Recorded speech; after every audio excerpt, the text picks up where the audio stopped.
Greetings, ladies and gentlemen. Today is October 24th. The Blue Jays are heading to the World Series to take on the Dodgers. Let's talk about it.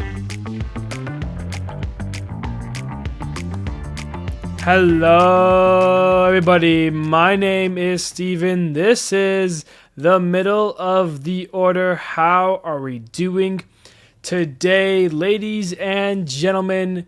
It is game one today. The World Series is upon us. The season started way back in March. We had 30 teams wanting to fight for the World Series trophy. Since then, we have lost 28 of them, and we're down to the final two. But before we get into all of the good and fun stuff to talk about with the World Series, we got to figure out who won Game 7 on Monday. I mean, it's a valid question, right? I guess, if you live under a rock, and if you didn't see the thumbnail or hear what I first said in this minute. Anyways, Game 7, Mariners and Blue Jays. It's a do-or-die game. Shane Bieber, George Kirby, a Game 3 rematch. The Jays got to Kirby for 8 runs last time, so anything would have been better for Kirby. He ends up going 4 innings with 4 hits, a run, and 3 Ks, while Bieber, on the other hand, was getting into some traffic. He had 7 hits in 3 2/3, gave up 2 runs and 5 strikeouts. This game was going to look offensive heavy early on as both teams scored a first inning run. Josh Naylor continued his dominance in the series, an RBI single to put Seattle up, but the Jays answered right away. Varsho comes through with an RBI single. We're tied at 1-1 until the third, where it's my guy, Julio. He gives the Mariners the lead. He launches his 4th home run of the postseason to put the Mariners up. Are they going to their first World Series in their franchise's history? It's looking good as Big Dumper, the Cal Raleigh, he extends the lead. Another solo shot home run, his 5th of the postseason. The Mariners are up 2. The Jays bats can't get anything together. We're down to the final 9 outs. Down 2 in the 7th. Blue Jays have had magic in the 7th before. A leadoff walk to Barger, a single from IKF. The Blue Jays will threaten a little bit. Jimenez, a nicely placed bunt. Runners at 3rd and 2nd with the top of the lineup coming back up. George Springer coming to the dish. A ball put in play could tie the game, but he takes it a step further. A 1-0 pitch, hit high, hit deep, and gone. What a moment. George Springer, a 3-run home run, gives the Jays the lead in the bottom of the 7th, and they're 6 outs away from a World Series trip. Chris Bassett comes up. He goes 3 up, 3 down, and in comes Jeff Hoffman for the 9th. He's got the 8, 9, and 1 hitters. He strikes out Leo Rivas. He strikes out Dominic Canzone, and he strikes out Julio on a 6th straight slider. Didn't throw him a strike. The Blue Jays win 4-3. They are heading to the World Series. And by the way, in case it wasn't obvious, Vladimir Guerrero Jr. was your ALCS MVP. Unbelievable stuff through and through, man. I mean, this was quite the game. And how about the 3-run home run from Springer? He set some history in a way, kind of. When you think about it, he has completed the big 3-run home runs in each of the series now for the Blue Jays, which, I mean, I don't think any other team can say they've done this. Go back to the wild card game / series, I guess I'm combining them here. Edwin Encarnacion, he had a 3-run walk-off home run in the wild card game in 2016 to send the Blue Jays to the ALDS that year. Of course, Jose Bautista's iconic bat flip was a 3-run go-ahead homer in the ALDS in do-or-die Game 5 against Texas back in 2015. Of course, now we have the George Springer 3-run home run to flip the script in the ALCS to send the Blue Jays to a third World Series. And of course, when they won their second World Series, Joe Carter's Touch 'em All Joe World Series walk-off home run to win that game, to win the World Series, that was a 3-run home run as well. So pretty unique history right there that George Springer hit. You know, you got one from the earlier 1992-93 teams. You have two from the 15-16 teams that were too good, great teams to have never won a World Series. And then, of course, George Springer here. And a Blue Jays team that is really thriving right now. I'm very excited to see what they can do in the World Series here. Before we get to that, let's get to the Team of the League series here. We've got mostly, I would say, Blue Jays on this list because their offense has been very good. For catcher, Cal Raleigh from the Mariners, very good. 6 for 25, a double, 4 home runs, 4 RBIs. All of his home runs were solo shots.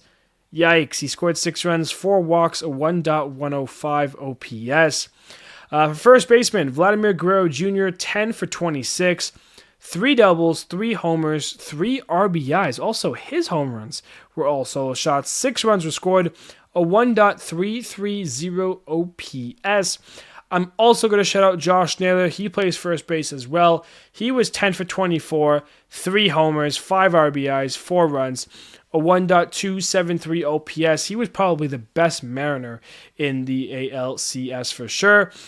Second baseman, we're going to the NL finally. Tommy Edman from the Dodgers, 5 for 15, a double, 3 RBIs, a 7.75 OPS, which, I mean, compared to the first 3 guys, that looks like shit. Ernie Clement for third baseman, back to the Blue Jays, 9 for 28, 2 doubles, a triple, 2 RBIs, 5 runs, an 809 OPS. How about Andres Jimenez? 6 for 23, 2 homers, 6 RBIs, 3 runs, and 842 OPS. For the outfield, Nathan Lucas, another Blue Jay, 9 for 27, a double, 2 RBIs, 3 runs, a 770 OPS. In center, Julio, 6 for 25, a double, 3 homers, 6 RBIs, 5 runs, a 1.007 OPS. I know Springer plays DH, but I threw him in the right field spot because there was no one better, and there was already another good DH in the Dodgers side. So George Springer, 8 for 29, 3 doubles, 3 homers, 7 RBIs, 7 runs, a 1.054 OPS. He was fantastic. And then Shohei Ohtani is your DH, 5 for 14, a triple, 3 homers, 4 RBIs, 4 runs, a 1.643 OPS. I mean, you take away that last game, though, and yikes, those numbers are atrocious. For the pitchers, our 3 starting pitchers, Blake Snell, 8 innings, 1 hit, no runs, 10 Ks, utter dominance. Yoshinobu Yamamoto, 9 innings, a complete game, 3 hits, a run, 7 Ks, absolute more dominance there. How about Bryce Miller? Yo, shout out my guy Bryce Miller. 10 innings in 2 starts, 6 hits, 2 runs, and 7 Ks. He was everything and more for Seattle, which you need to have a, 5-starter or 4-starter? He was a huge, huge piece for the Mariners there. And then for the relief pitchers, I mean, Louis Varland, 7 innings, pitched pretty much, an inning each day pretty much, if you, one inning. He had 4 hits, 2 runs, and 8 Ks there. How about Jacob Mizorowski, the only Brewer making our team here? He came out of the pen, 5 innings, 3 hits, a run, and 9 Ks. Really strong stuff from him. But no one better than Jeff Hoffman, really. 5 innings, 1 hit, no runs, and 10 strikeouts. He has been on a tear and comes at the perfect time because it is time for the World Series. And let's talk about it. Let's get into it because that's what the rest of this episode is really going to be about here. It's going to be about which team can win the World Series. Let's preview this magical series. The Dodgers and the Blue Jays. They met earlier in August in LA. The Dodgers took 2 of the 3 games. The Jays' only win was what Blue Jays fans called the flu game, because Mason Fluharty came in with the bases loaded and 1 out in the ninth. He strikes out Ohtani and then gets Betts to ground out. It's his first career save and a big win for the Blue Jays at the time.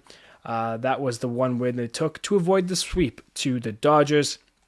Of course, it's the first time these two teams will meet in the postseason. Very, rare that we have World Series rematches, but it's not super rare. The Dodgers, they're looking to be the first team to go back-to-back World Series champions. They would be the first to do so since the Yankees, who won 3 straight in 98, 99, and 2000. Since 2000, there has not been a repeat World Series winner. So 99, 2000, the Dodgers are looking to do it 2024 and 2025. For the Blue Jays, on the other hand, it's the first time they are going to the World Series in 32 years. You're going to go all the way back to 1993 when they won back-to-back World Series titles. They won in 1992 and 93.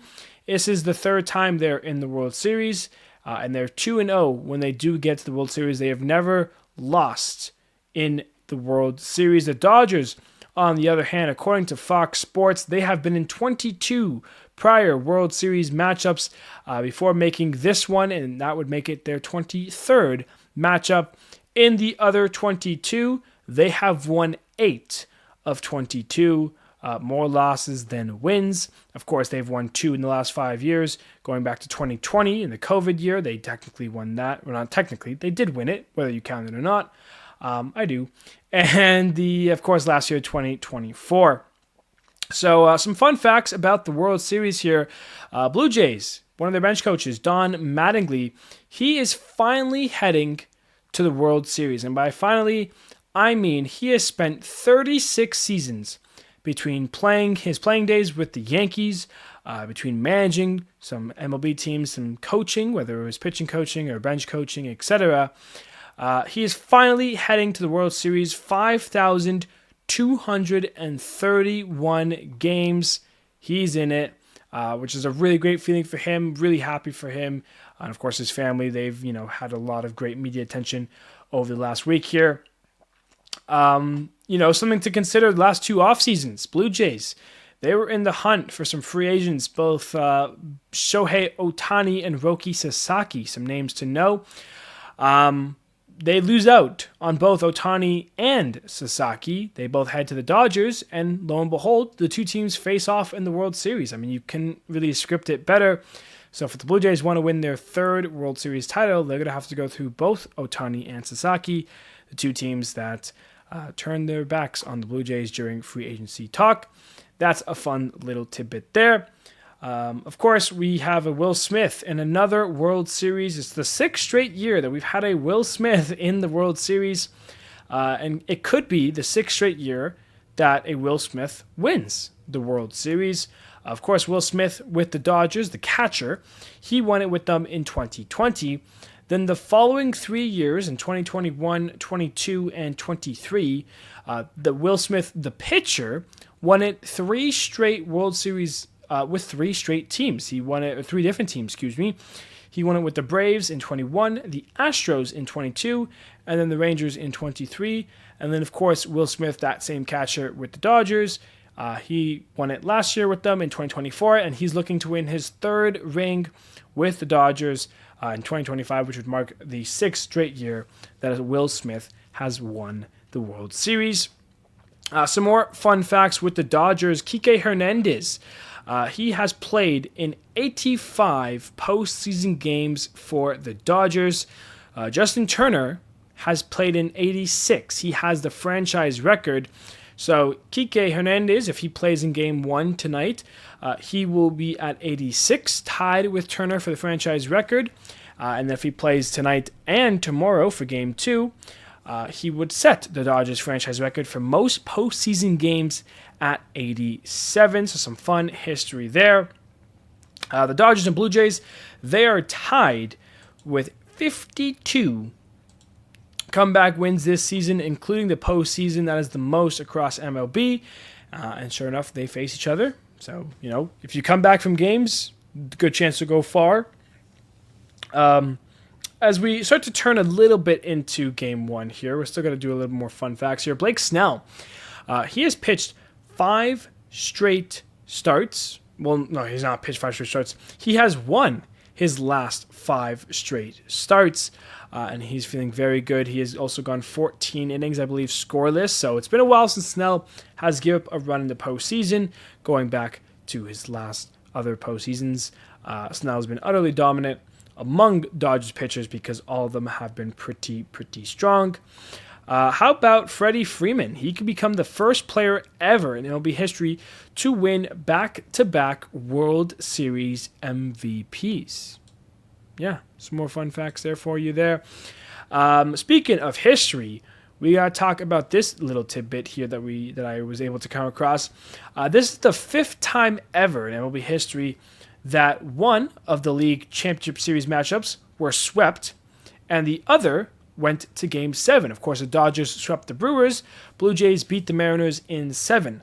The other 4 years, the Dodgers in 1988, they won in 7, while the A's swept, and the Dodgers beat them in the World Series. In 2006, the Cardinals won it in 7, while the Tigers swept theirs. The Cardinals beat the Tigers. In 2007, because 2006 was the Cardinals and Tigers, I'm not sure if I mixed that up. 2007, the Red Sox won their ALCS in 7, while the Rockies swept the NLCS. The Red Sox beat the Rockies. And in 2012, the Giants won the NLCS in 7, while the Tigers swept. The Giants won the World Series. So what those 4 years tell us is that because the Blue Jays won in 7 and the Dodgers swept, the Blue Jays will win the World Series. That's what that history tells us there. Some other history, Max Scherzer, he can tie Lonnie Smith's MLB record for playing in the World Series with 4 different teams, whether it's out of the pen or if he makes a start. Of course, he's done it with the Nationals, he's done it with the Rangers, and he's done it with the Dodgers as well. Of course, Scherzer looking to tie that history. Speaking of, history in that sense, Scherzer is 41 years old. Trey Yesavage is 22. That is a difference of 19 years essentially between Scherzer, the oldest player in the World Series, and Trey Yesavage, who will be the youngest player in the World Series. And that brings us to our first major talking point of the episode, and that is that Trey Yesavage has gotten the ball for Game 1 of the World Series. He will be the second youngest pitcher to ever start a World Series game. The youngest since Madison Bumgarner did with the Giants in 2010. The only player that was younger was a man named Ralph Branca. He was 21 years old when he made his World Series start. That was with the Dodgers all the way back in 1947. This is huge for Trey Yesavage. This guy's making his 7th career start in the majors, and his 4th of the postseason. He had 3 starts in the regular season. He came up in September, made 3 starts. Then he's played in the ALDS. He's pitched twice in the CS, and now is getting Game 1 of the World Series in his 7th start. This guy was drafted 20th overall last year. He made his first pro start in low A for the Blue Jays in the start of April. From low A, he's gone to high A. From high A, has gone to double A. From double A, has gone to triple A. And from triple A to the majors. And from there, he's become a postseason legend with the Blue Jays. 5 no-hit innings against the Yankees. Roughed up a little bit in Game 2 of the ALCS with the Mariners. Comes back with the Blue Jays on their backs, needing a win. Delivers a great start, gets the win to tie the series up at 3. That helps the Blue Jays force that Game 7. Of course, they win that. And now he will be in charge of handling the Dodgers lineup in Game 1 of the World Series. It's actually crazy. Big congrats to Yesavage. This is going to be a big moment for him in his career. His career is 22 years old. This man should win the Rookie of the Year next year when you think about it. He needs to have a fantastic season because of how amazing he's played this year. This has been actually insane to watch Yesavage, have a success that he's having. And again, he's 22 years old. He's making his 7th career start. He'll have, with this start that he makes tonight, he'll have more starts in the postseason than he will in the regular season. I don't think any other player can say that, which is, the crazy aspect of that. So good for Yesavage. Risky from the Blue Jays. But again, I think the process and the thought process behind that is if you pitch Gausman game 1 and you lose, now you need to trust Trey Yesavage for game 2. And they did that with the Mariners, and they lost both those games at home. I think they would rather have Yesavage see what he's got for game 1, and if they lose that game, you have Kevin Gausman more of a voice and more of a leader and a guy who has the experience to help them bounce back for game 2. All right, let's take a look at the teams because we haven't really done that yet. The Dodgers and their typical day-to-day lineup that we've seen them use in the postseason. Leading off, batting first, designated hitter Shohei Ohtani. Mookie Betts plays shortstop. He bats second. We'll see Will Smith, the catcher, batting third. Maybe this changes a little bit with Freddie Freeman, who's been batting fourth, playing first base. Max Muncy, the third baseman, bats fifth, while Teoscar Hernandez, the right fielder, bats sixth. We've also seen Teo bat third and Will Smith bat sixth, so that has switched. I've seen Freeman bat third and Teo bat fourth, so there's a little bit of wiggle room there. Tommy Edmonds, the typical seventh-hole hitter, he plays second baseman. Kike Hernandez, a postseason legend for the Dodgers, he's the left fielder, he'll bat eighth. And then Andy Pajas has been penciled into the ninth hole, the center fielder. And that completes the starting lineup for the Dodgers. For their pitchers, you'll see Blake Snell tonight for Game 1, Yoshinobu Yamamoto for Game 2, Tyler Glasnow Game 3 most likely, and Shohei Ohtani Game 4 most likely. The bullpen that the Dodgers have been rolling out that they've been using, Roki Sasaki has been turned into the closer for this postseason run. He's been great.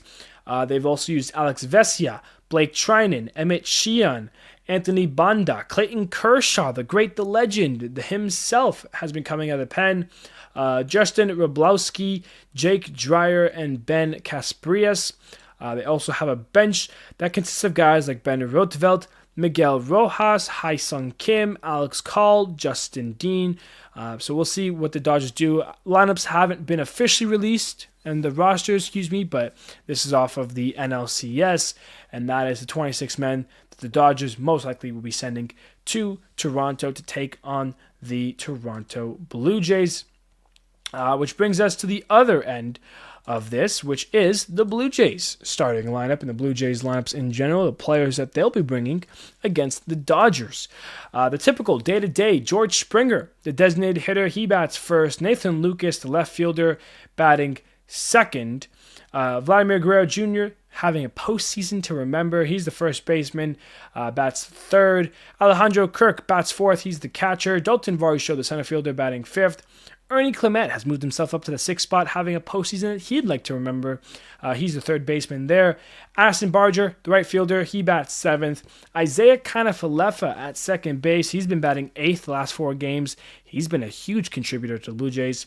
And then Andres Jimenez, what more can you say from the 9-hole hitter who hits 2 2-run home runs to help the Blue Jays get some offense going. He's the shortstop there. The starting pitchers you'll most likely see, Trey Yesavage, of course, on the bump tonight. Kevin Gausman, Shane Bieber, and how about Max Scherzer should be getting a start for Game 4 if all goes according to plan.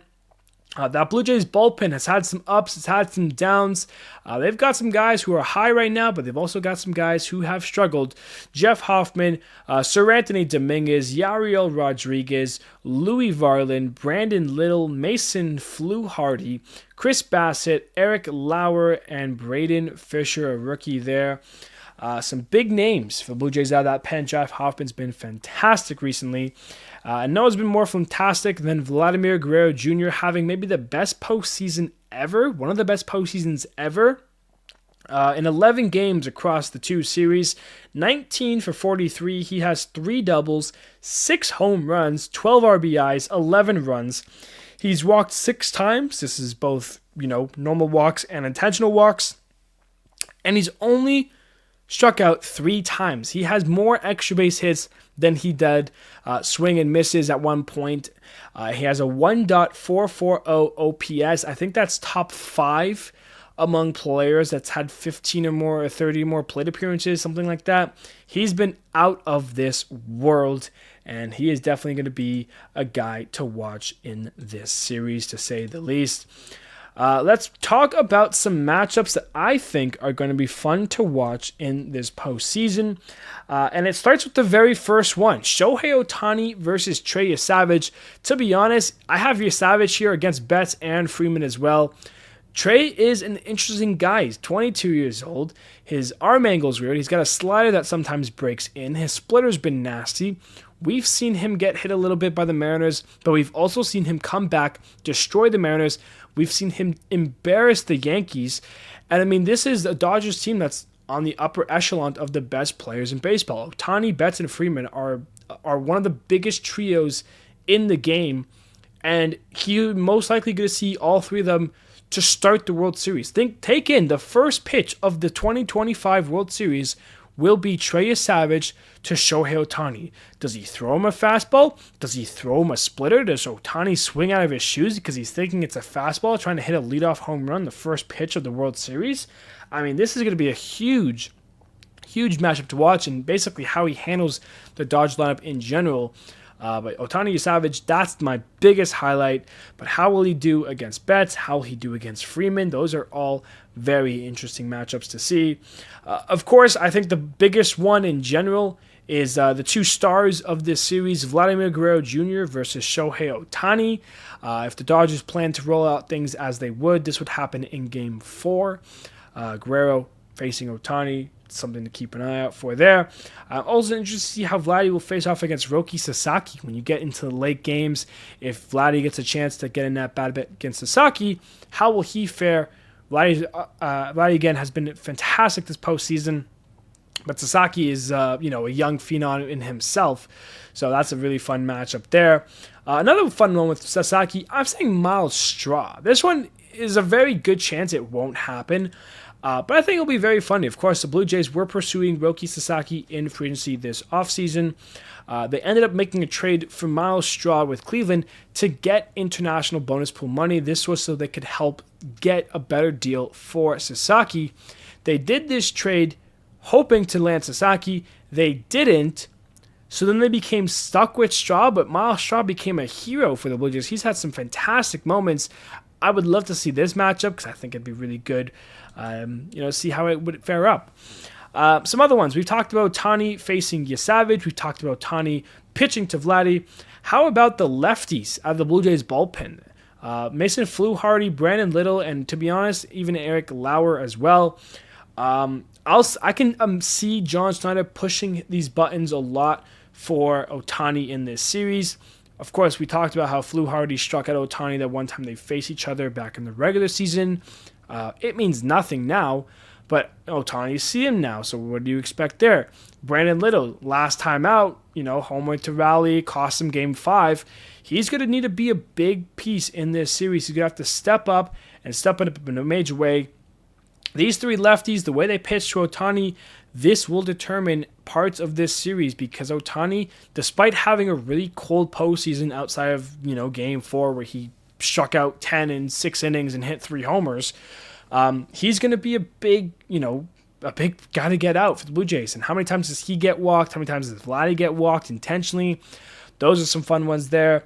How about George Springer against the Dodgers in general? Of course, George Springer, he is no stranger to the Dodgers in the World Series. He was with the Astros back in 2017 when they faced each other in the World Series. The Astros won that year, and George Springer was the World Series MVP. So, of course, Springer coming off one of the best moments in Jays franchise history with the 3-run home run to get him to this moment. He's played in LA before in the World Series. He's going to be booed hard most likely because of what came out after about the 2017 Astros. But George Springer is going to be a big key piece in this series, so watch his matchup. And, for one last one to throw in there, how about Bichette versus Blake Snell? Bichette's going to be a very big talking point. We're going to talk about it a little bit later in this episode here. And Blake Snell has been, again, one of the best pitchers in the postseason recently. Getting Bichette back is a huge thing for the Blue Jays, but Snell's very good, and it's going to be very interesting to see what the Blue Jays end up doing for Blake Snell and how Bo Bichette will be attacking, Blake Snell, but also just other pitchers in general, because that's what it's going to come down to, really. Moving on here, let's talk about a certain type of pitch that if you don't know about it, you're about to, because the splitter is, I've already dubbed the pitch of the World Series, because a lot of guys who will be, mainstays in the media here, throw this splitter. Blue Jays, their games 1 and most likely game 2 starters, Trey, Yesavage, Kevin Gausman, they both have a filthy splitter. The Japanese players on the Dodgers rotation, Shohei Ohtani and Yoshinobu Yamamoto, they both throw a really good splitter. And how about the closers of these teams? Jeff Hoffman and Roki Sasaki both throw the splitter. These 6 pitchers are, I would say, 6 of the top 10 pitchers we'll see in this World Series matchup, all of which throwing elite splitters when they're right.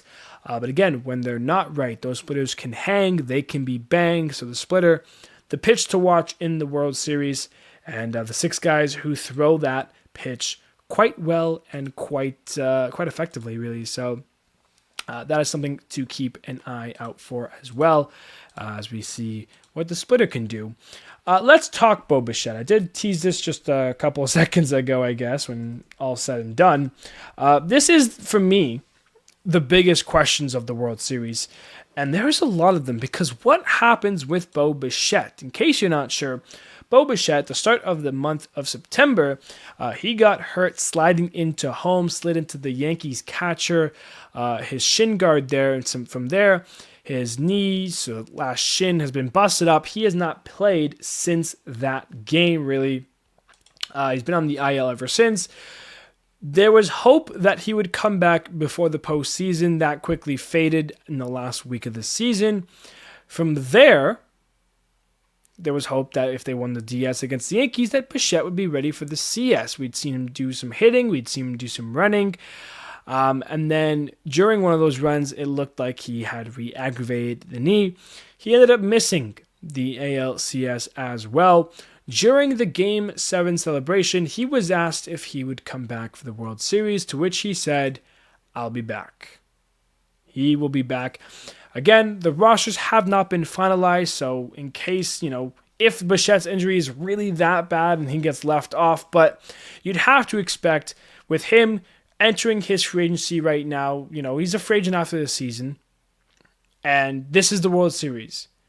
I would very much be surprised if Bo Bichette wasn't back on the roster, which then dubs plenty of questions. First one being, okay, well, who do you take off of the roster? The Blue Jays had a bench that I forgot to mention when I did the lineups. Guys like Tyler Heineman, Davis Schneider, Joey Loperfido, and Miles Straw. For me, the guy that you would remove here is most likely Loperfido. Schneider, like when you come to left-handed hitting outfielders, you have Nathan Lucas, you have Addison Barger. So Loperfido, he's fast, but Miles Straw is faster, and there's other guys that can produce at a higher level. So I would expect Loperfido to be the guy who does not get to play in the World Series here.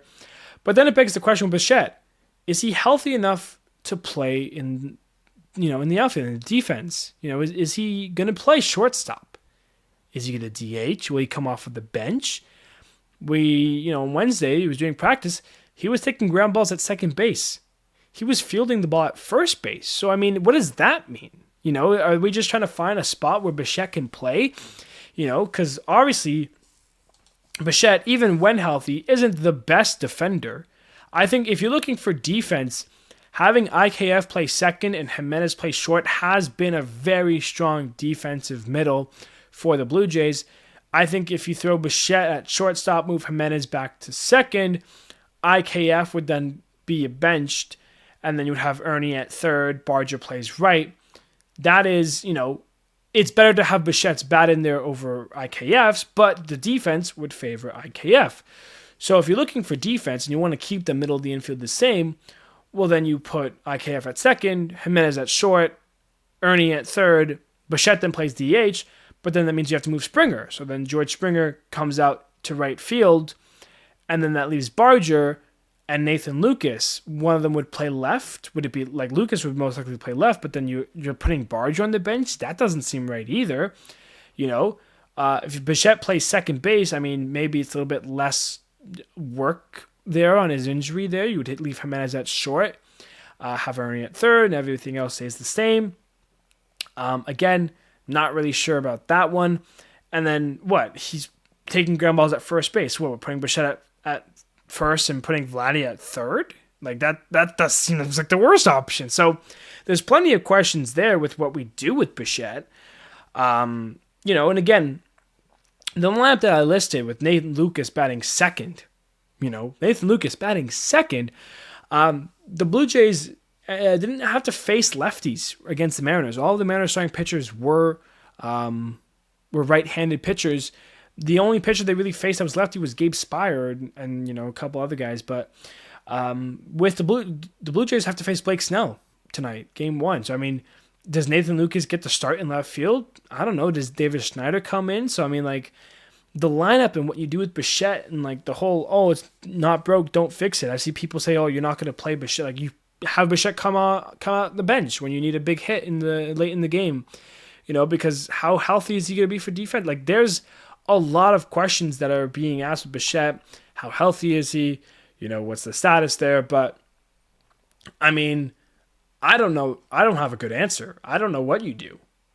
To me, like, I make sense to play him at shortstop because that's what he does. You move him in his back. IKF's gone.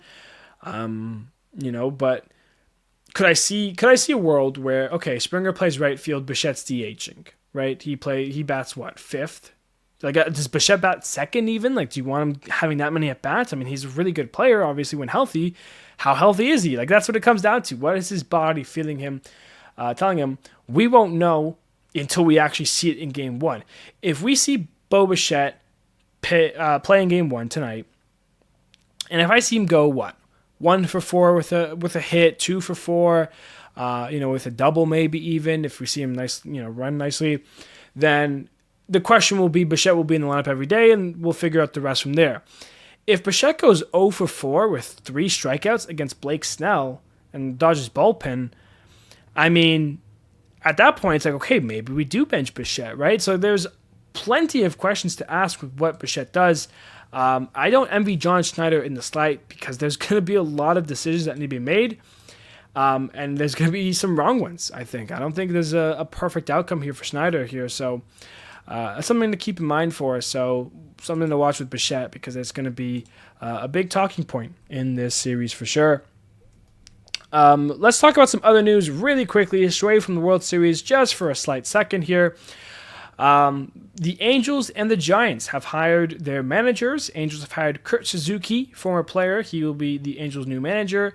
And the Giants will be hiring Tony Vitello to be their new manager. So congrats to those two guys, and we'll talk about that more later on.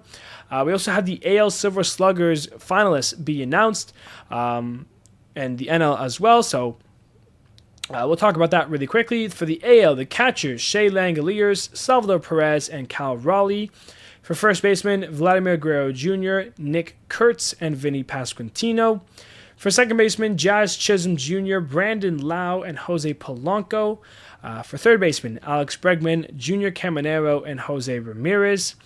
For shortstop, Bo Bichette, Jeremy Pena, and Bobby Witt Jr. For the outfielder, Cody Bellinger, Byron Buxton, Riley Green, Aaron Judge, Julio Rodriguez, and George Springer. Of course, 3 of the 6 will win that. For DH, we have Yandy Diaz, Brent Rooker, and George Springer again. For utility, we have Maikel Garcia, Zach McKinstry, and Ben Rice. And then for team Silver Slugger, we have the Yankees, the Mariners, and the Blue Jays. On the NL side, we have for catchers, William Contreras, Hunter Goodman, and Will Smith. For first baseman, Pete Alonso, Freddie Freeman, and Matt Olson. Second baseman, Nico Horner, Ketel Marte, and Bryce Terang. Third baseman's Matt Chapman, Manny Machado, Max Muncy, and Austin Riley. Not sure why there's 4, but there's 4 for third base. Shortstop, Francisco Lindor, Geraldo Perdomo, and Trey Turner. For the outfielders, Corbin Carroll, Pete Crow Armstrong, Juan Soto, Kyle Stowers, Kyle Tucker, and James Wood. For designated hitters, Shohei Ohtani, Kyle Schwarber, and Christian Yelich. For utility, Alec Burleson, Jake Cronenworth, and Brendan Donovan. And for the teams, you have the Arizona Diamondbacks, the Chicago Cubs, and the Los Angeles Dodgers. The thing to note there is that both the Blue Jays and the Dodgers are up for the finals there, and, well, that's the World Series matchups here. So let me give up some of my final thoughts for the World Series here. It's going to be a good matchup, man. I think people said, oh, David and Goliath and, what the Dodgers do and good luck Blue Jays. It's an impossible task. Dodgers in 4. I think there's an argument to be made that the Blue Jays have a really good chance to pull this off. I really like the Blue Jays team. The offense that they've seen this postseason has been phenomenal. And listen, I know the Dodgers are not the Yankees, and I know they're not the Mariners, believe me. But the Blue Jays put the ball in play, man. They're going to foul off contact. They're going to find a way to get your pitch count up. They're not going to strike out. That's what we've seen. That's been the MO for most of the regular season. And I think the Dodgers pitching, I think right now, when you look at all the different factors in the series, Blue Jays offense, Dodgers offense, the Blue Jays Dodgers pitching, the fielding, all this other stuff, the number one thing entering this series is Dodgers pitching. Specifically, the starters. Dodgers starting pitching is the number one best stuff to see in this World Series matchup. Number 2, the Blue Jays offense. That's what it's going to come down to. If the Blue Jays offense can get to the Dodgers pitchers, starters specifically, because we haven't really seen the bullpen much, and that was a big question mark entering the postseason. They handled the Reds. They've handled the Phillies. They've handled the Brewers. They really haven't had to go through their bullpen much because their starters are going 6, 7, 8, 9 innings. So that's a big key thing. The Dodgers, as a whole, their last 15 games going back to the regular season, they've lost one game. They're 14-1 in their last 15 games played, that one loss coming in Game 3 against the Phillies. But again, the Dodgers haven't been playing a team like the Blue Jays. Like the Brewers were that team, that team essentially that built, on contact and putting the ball in play. But the Brewers' offense disappeared. So as good as the Dodgers' pitchers was, the Brewers also had no offense. So is that how good the Dodgers pitchers was, or was the Brewers really that bad? If we come into the series, the Blue Jays offense shows up, now it's a matter of, okay, well, the Dodgers pitchers are good, but they can be beaten. If they can be beaten and brought to the bullpen, can the bullpen hold for where the Dodgers offense gets the Blue Jays pitchers? Because, Blue Jays pitchers have had some question marks. They've had some highs in Yesavage and Gosman and great stuff. Hoffman's looked good. Louis Varland's been a dog for them. He's pitched a lot. He's had some success, but he's also given up a couple home runs. That's what he does. Brandon Little, of course, poor situation to be in, but, that's his last thing to come off of. How does that fare? How does Fluharty fare? I mean, these are some really important stuff here. Look at the Dodgers bullpen. I mean, there's not a lot of guys I trust there outside of Roki Sasaki. I mean, Alex Vesia right now, his status is uncertain because he is... the Dodgers released a statement. He's amid some deep personal family matter. He has, I believe, stepped away. I'm not sure if he'll be available in the World Series. He might be on the roster, but not be, able to pitch in Game 1 or 2. He might be dealing with his family stuff there. So, thoughts and prayers for Vesia and his family. But, that's a loss there for the Dodgers that, needs to be made up somehow. If the Dodgers end up needing to go to that bullpen, who's going to be there outside of Sasaki to kind of eat up some innings? Blake Treinen's had some, a lot of downs recently, couple ups maybe. Tanner Scott, does he make the roster? I don't know if he's still hurt. Clayton Kershaw, I mean, do you trust the 41-year-old? Like, there's a lot of head-scratching decisions here. And, Vlad's been good. Springer's been good. Kirk, Varsho, the Blue Jays offense I really like, but Yamamoto's been very solid and all this other stuff. And I'm probably missing a bunch of thoughts and a bunch of things that I wanted to talk about that has slipped my mind here now actually talking about it because there's so much. There's so many great storylines and things that are going to be talked about during this series, and I can't wait for these first two games, today and tomorrow, of course. On the next episode will be on Monday. That will be, hey, how did those first two games go in Toronto, and what's at stake now? Does the Blue Jays have a chance? Are the Dodgers running away with it? Is it David and Goliath? I don't know, but only time will tell. This brings us to our last little thing of the episode here. And that is just taking a look at the schedule as a whole. So as I mentioned, today is game 1. It'll be Blake Snell versus Trey Yesavage. Game 2 still in Toronto. That will be tomorrow. Yoshinobu Yamamoto gets the ball for the Dodgers. Blue Jays, it's listed TBD, but I'd expect it to be Kevin Gausman. Wouldn't make much sense otherwise. Game 3, then on Monday, the 27th, we have TBD for the rest of the way through, games 3 through 7, but it'll most likely be Shane Bieber versus Tyler Glasnow for Game 3. Game 4, that's on the Tuesday, on the 28th. Max Scherzer, Shohei Ohtani. Seems like the likely matchup there. And then Game 5 would be on Wednesday, the 29th, and this is where things repeat. So, Trey Yesavage versus Blake Snell again, but this would be on the road. All 3 starts that Yesavage has made, he's been at home. How would he face on the road? That would be interesting there. Game 6, we'd go back to Toronto if necessary. That's on Halloween, October 31st. Yamamoto versus Gausman, most likely. And then if we need a Game 7, that would be in November. Saturday, November the 1st. Shane Bieber versus Glasnow, a rematch there. We're here, ladies and gentlemen. This is the end of the episode, and it's just the beginning of the World Series. 2 teams, both looking for their own kind of history. Will we see the Dodgers repeat as World Series champions, or will the Blue Jays keep their perfect 3-0 in the World Series, keep their perfect 2-0 in the World Series, go 3-0, and get a first World Series title back to Toronto, back to Canada since 1993. There are so many great things to happen, to see in this series. Ohtani, Guerrero, Bichette, Betts, Freeman, Springer, Kirk, Smith, Yesavage, Snell, Bieber, Gausman, Yamamoto, Glasnow, Ohtani again. The list goes on and on. So many stars, so many pitchers, so many great players, and I have no idea who is going to win, but I am excited to watch. This series is going to be good. Stay with me throughout the postseason here. Next episode on Monday, we're looking at the first 2 games. Who's got the edge? Who hasn't? All that fun stuff. Ladies and gentlemen, I love you all. I appreciate you all. Thank you, buddy, so much. And I will see you on Monday.